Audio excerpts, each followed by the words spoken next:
ফলহারিণী অমাবস্যার দিন রাহুল তারাপীঠ গেছিল, তো তারই কিছু দৃশ্য আজ তোমাদের সামনে তুলে ধরবো। যেহেতু বিকেলের দিকে বেরিয়েছিল, তাই ওখানে পৌঁছাতে পৌঁছাতে অনেকটা রাতই হয়ে গেছিল, প্রায় 9:30-10টা বেজে গেছিল। তবে যতই রাত হোক, এখানে ভিড় ছিল চোখে পড়ার মতো। অমাবস্যার পুজো যেহেতু রাতেই হয়, তাই জন্যই এত ভিড় আসলে। তারপর এত বড় একটা অমাবস্যা। ওখানে আশেপাশেই ডালা কিনতে পাওয়া যাচ্ছিল, তো ডালা কিনে লাইনে দাঁড়াতে হবে। প্রচুর লাইন পড়েছিল, আজকের দিনে লাইন পড়ারই কথা। কয়েক ঘন্টা পর্যন্ত লাইনে দাঁড়াতে হয়েছিল। পুজো দিতে দিতে প্রায় 1:30-2টো বেজে গেছিল। আমি মন্দিরটা বাইরে থেকেই তোমাদের দেখাবো, কারণ মন্দিরের ভেতরে ভিডিও করা অ্যালাউ না। এই দিনে মাকে ফলের মালা দিয়ে সুন্দর করে সাজানো হয়। ওই ফটোটা আমি দেখেছি, যদিও সামনে থেকে আমি কোনোদিন দেখিনি।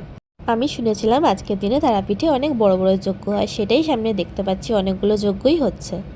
তারপর পুজো দেওয়া শেষ করে রাহুলরা কিছুক্ষণের জন্য বিশ্রাম নিয়েছিল, কারণ ভোরবেলা আবার ট্রেন আছে। আর দেখো, এই জায়গাটাতে প্রচুর মানুষ এসে মোমবাতি জ্বালিয়ে মনস্কামনা জানিয়ে যাচ্ছে। তো আজকের মতো এইটুকুই। ভিডিওটা ভালো লাগলে ফলো আর সাবস্ক্রাইব করে নিও।